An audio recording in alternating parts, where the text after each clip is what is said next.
The Founder of Demonic Cultivation. An English translation by Van EE33. Read by Luna Minerva. Chapter 10. Elegance, Part 1. The seat of the Woooowww Lan sect was located deep inside the mountains, outside the city of Woooowww. Surrounded by a picturesque arrangement of gardens, pavilions, and rivers, the residence's black roofs and white walls were shrouded in mist year-round, a paradise floating atop a sea of clouds. The first glimmers of dawn shine through the early morning fog, perfectly complementing the place's name, the cloud recesses. The mountains were silent, and the people were silent, their hearts and minds like still water. The only noise was the sound of the bells echoing from the high tower. Though the cloud recesses was no Buddhist temple, the same lonely and meditative air pervaded its cold peaks. But suddenly the atmosphere was disrupted by a long cry, startling many disciples who were in the midst of their morning reading or sword practice into shivers.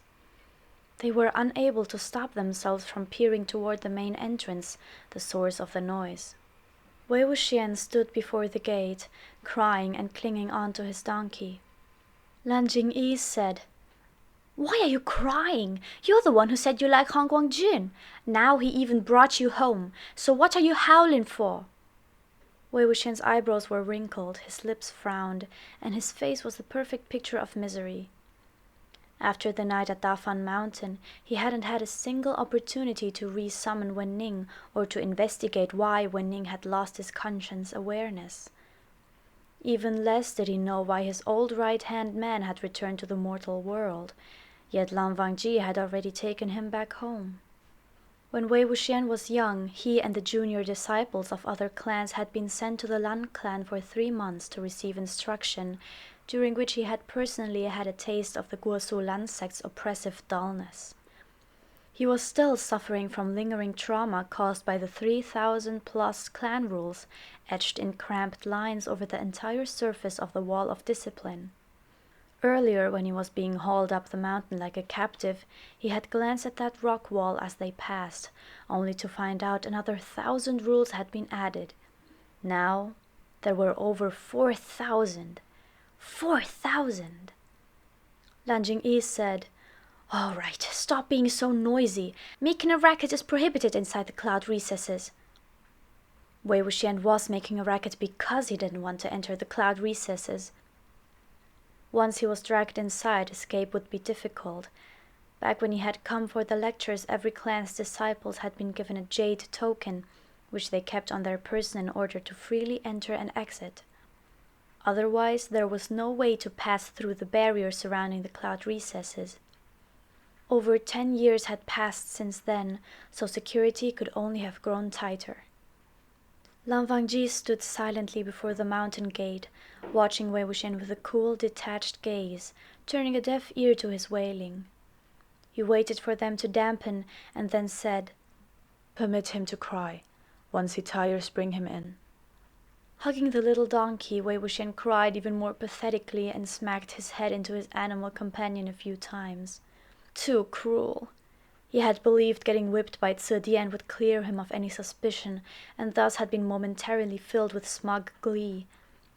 His runaway mouth always quick to tease, he had even embarrassed Lan Wangji. But who knew the man's reaction would be worlds away from what it had once been? What sense was there in that?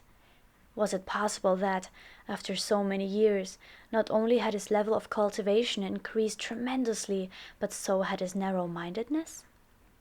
Wei Wuxian said, "I like men, and your clan has so many beautiful men. I'm afraid I won't be able to control myself." Lan Xichen tried to reason with him. "Young Master Mo, Han Guangjun actually brought you here for your own good.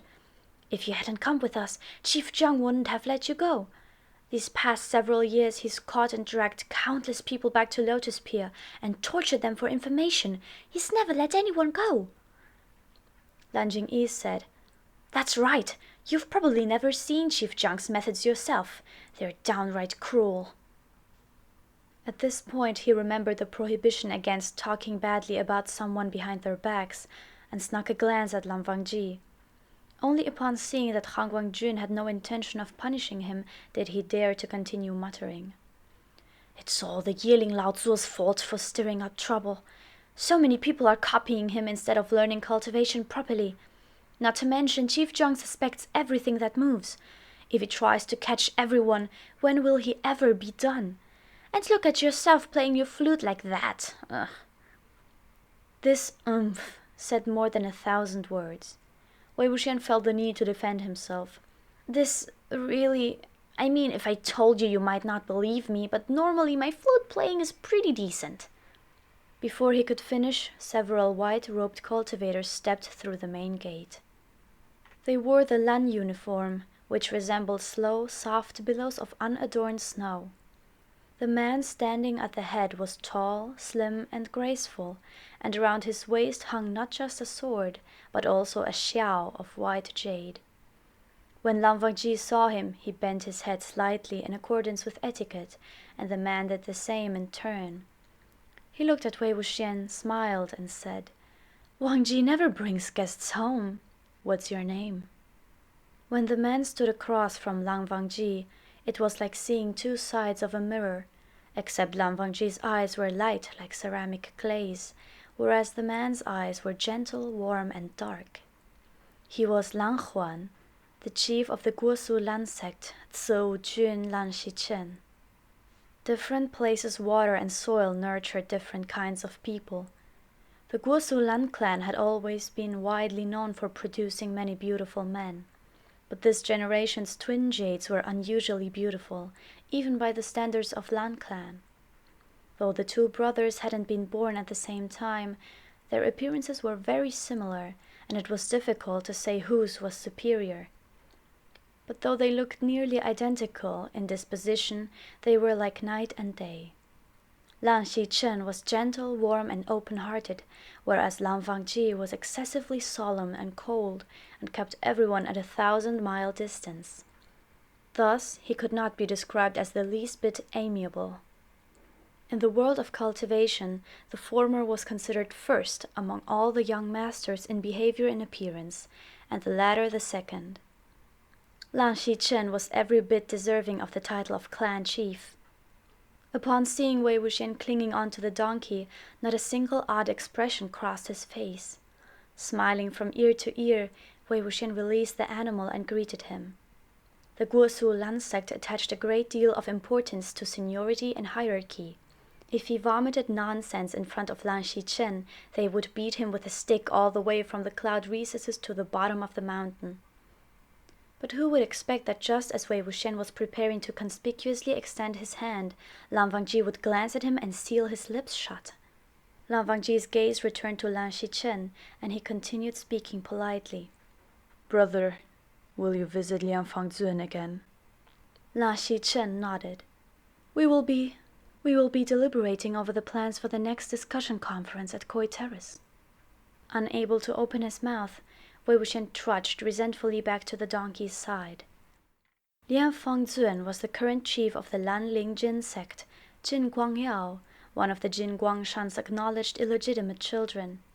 He was Jinling's uncle and the half-brother of Jinling's father by birth, Jin Zixuan, as well as the half-brother of Mo Xuanyu.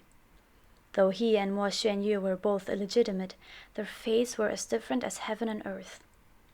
At Mo Manor, Mo Xuanyu slept on the ground and was forced to eat others' leftovers, whereas Jin Guangyao occupied the highest position in the cultivation world, able to call the rain and summon the wind if he so chose.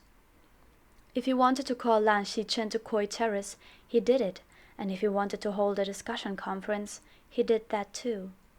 But it was hardly a wonder the Lan and Jin chiefs had such a sincere personal friendship.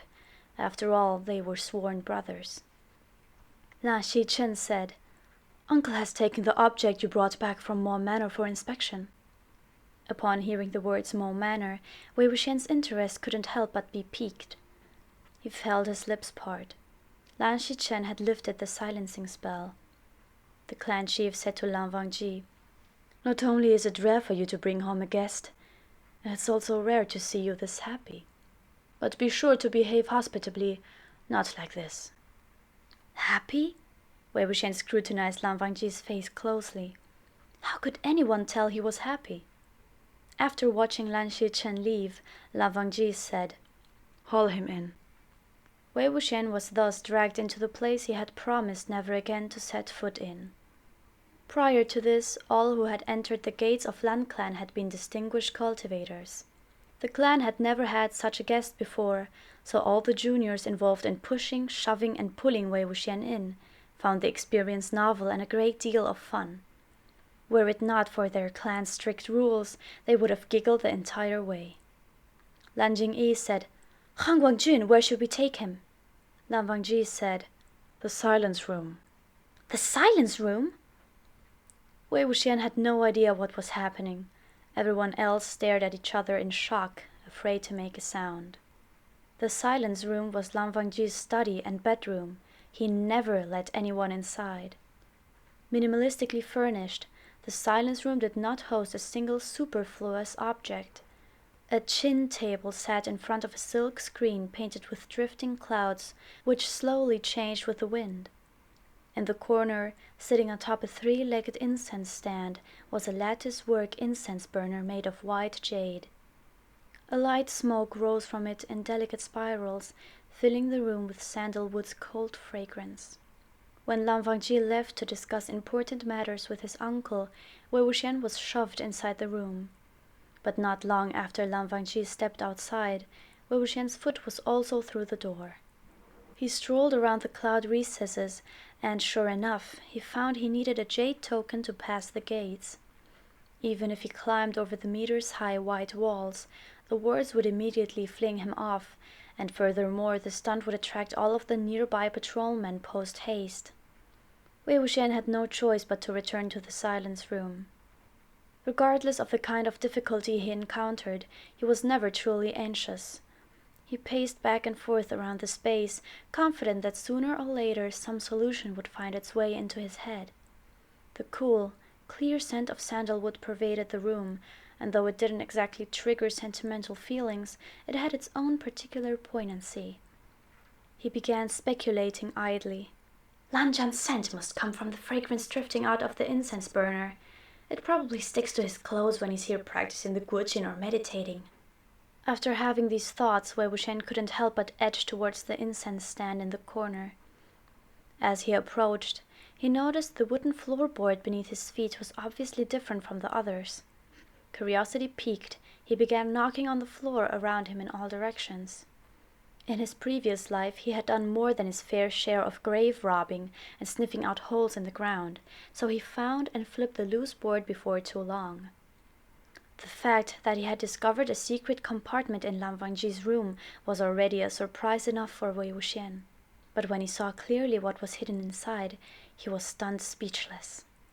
Though it had been nigh imperceptible when folded into the sandalwood, once the wooden floorboard had been lifted, the scent of liquor filled the air, wafting from the 7 or 8 round pitch-black jars inside the little square cellar below.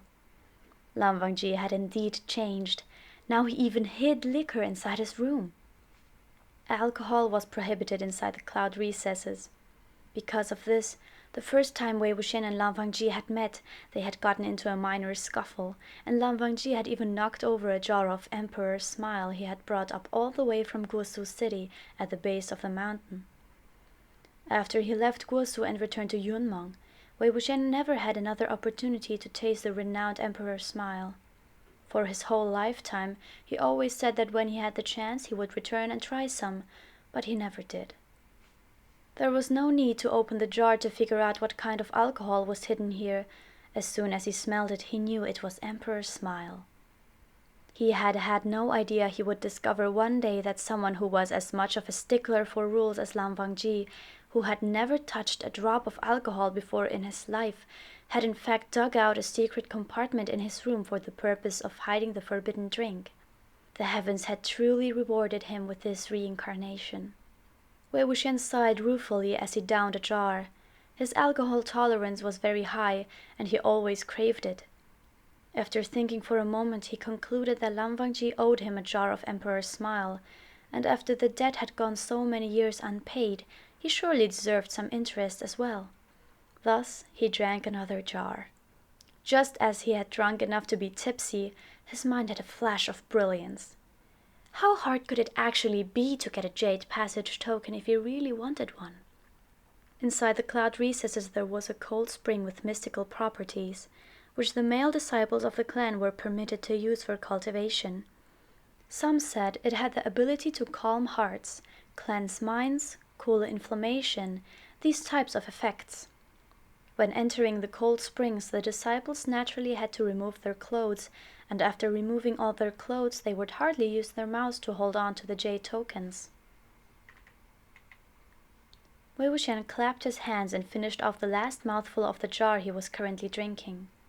Glancing around the room, he found there was nowhere to throw away the empty jars, so he filled them with water, sealed them, and hid them back where he had found them, returning the wooden board to its place atop the hidden cache. With his work complete, he went to look for a jade token. Though the cloud recesses had been burned down before the Sunshot campaign, the layout remained exactly the same when it was rebuilt. Relying on memory, he navigated through the twisting, obscure paths, and after not too long he found the secluded cold springs. The disciple who was supposed to guard the springs was very far away. Another region of the cloud recesses was dedicated to female cultivators, so they never came to use the springs. Moreover, the security was light, since no one in the Lan clan dared to do shameless things like hiding by the cold springs spying. The situation made it very easy to fool around, conveniently allowing Wei Wuxian to do said shameless things. Very coincidentally, atop the white rock behind the thicket of orchids was a set of white robes. There was already someone here. The white robes were folded infuriatingly neatly, to the point where they resembled a block of snow-white tofu. Even the forehead ribbon was folded without a single thread out of place. Wei Wuxian almost didn't have the heart to mess the arrangement up when he stuck out his hands to fumble through it for a jade token. As he passed through the thickets of orchid grass, his eyes swept around the cold spring, until his gaze suddenly caught on the figure in the water. The cold springs weren't like hot springs. The water was so cold it stung to the bone, and there was no veil of hot mist permeating the air and bewitching the eye. Consequently, Wei Wuxian could see the upper back of the person in the springs with perfect clarity. The man was tall and slender, with lovely fair skin, his hair dark as black lacquer, damp and hanging over one side of his neck. The lines of his waist were slim and sleek, both elegant and strong. In short, he was a beauty. But the reason Wei Wuxian couldn't tear his eyes away definitely had nothing to do with being stunned by the sight of this beautiful man bathing. However beautiful he was, Wei Wuxian wasn't really attracted to men. The actual reason he couldn't look away had to do with the things on the man's back. Dozens of scars were etched onto his skin, criss-crossing back and forth across his spine. These were whip marks. In the world of cultivation there was a type of whip sects reserved for punishing disciples who had committed a grievous wrong. The scars from this whip slashes never faded.